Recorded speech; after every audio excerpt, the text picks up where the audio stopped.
Welcome to Street Folktales. The first day of January 2025 arrived not with fireworks or music, but with a loud silence that wrapped itself around the city like a heavy fog. Lagos, usually noisy with celebration, seemed unusually hushed, almost like it was holding its breath.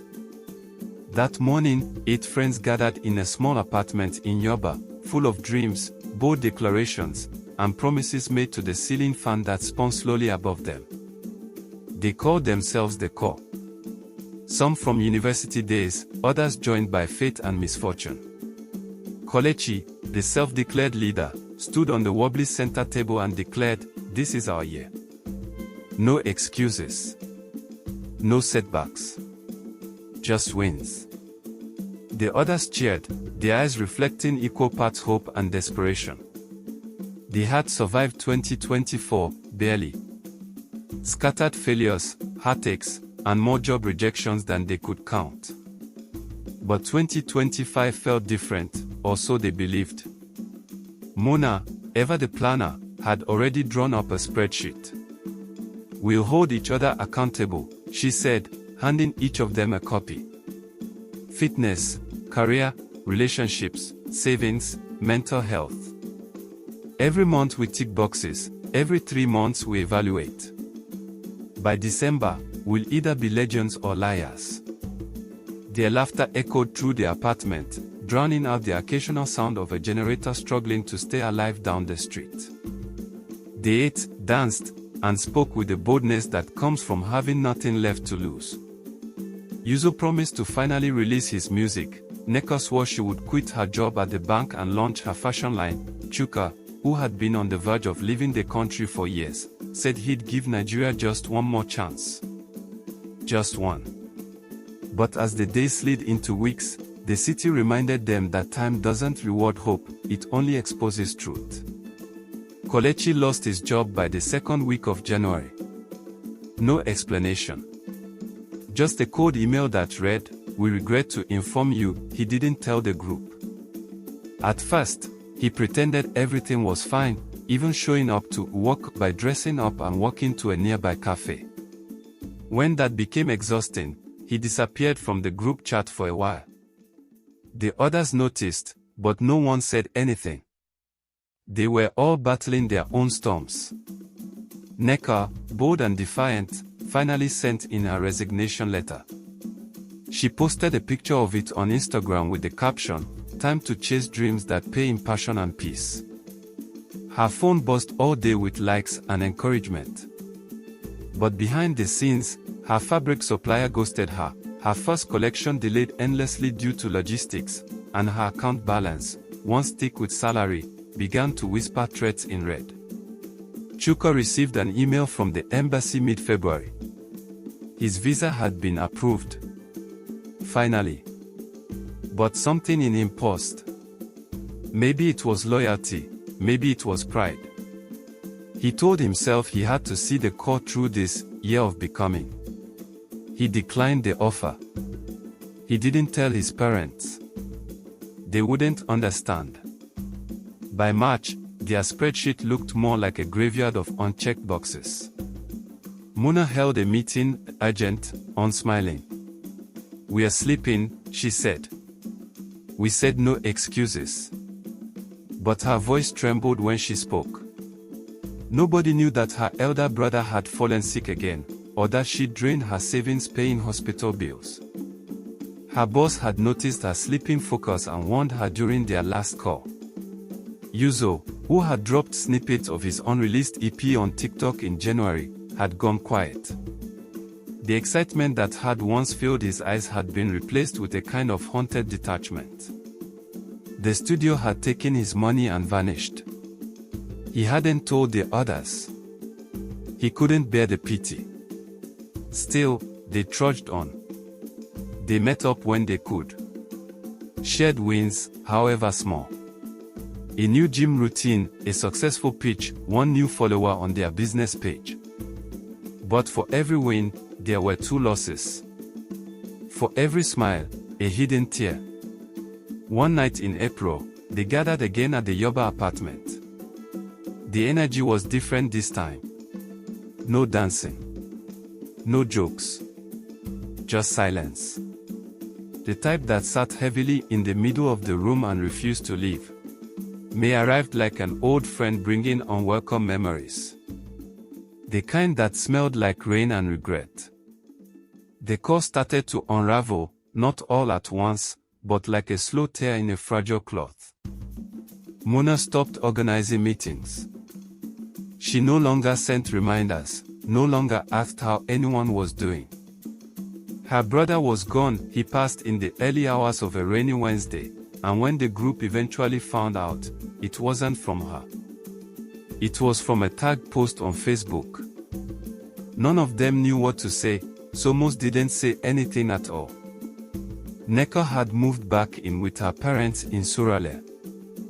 Her mother didn't understand why she left a fine job in the bank, and her father rarely spoke more than a grunt in her direction. Her room still had her childhood posters on the wall, Tonto Dyke and Destiny's Child smiling down on her like ghosts of dreams past. At night, she lay on her small mattress, wondering if she had made the biggest mistake of her life. Kelechi, the motivator, the voice, the one who started it all, was now quiet. He had taken up freelance work, writing copy for random startups that paid late or not at all. He stayed online most nights, refreshing job boards, applying to anything that didn't sound like a scam. He kept thinking about the promise he made to himself in January, "This is my year." But it was June now, and nothing had changed except the weight in his chest. Chuka had finally told his parents about the visa. His mother cried. Not because he was leaving, but because he had chosen to stay. "Don't let this country bury you before you bloom," she had whispered, voice cracking. He said nothing in return. Just stared at the wall behind her and pretended he didn't hear the sound of his dreams closing a door behind him. Yuzo had stopped writing music. His voice memo app was full of unfinished songs, some just hums, others full verses he no longer believed in. His girlfriend left in July. She said he was no longer present, that he had built a room inside his own head and refused to let her in. He didn't fight her when she packed her things. He just nodded, as if he already knew it would end this way. By August, the group chat was silent. It was Nneka who broke it, 2 words. "Let's meet." No one responded immediately, but slowly, one by one, the thumbs up emoji started rolling in. A date was set. A Sunday evening, just like the old days. They met at a small bar on the mainland, half empty, dimly lit, the kind of place where no one expected smiles. The air between them was thick with memory. No one looked the same. Their faces carried shadows now. They ordered drinks. No one talked about goals or dreams. They just existed in the same space, like survivors after a war with no name.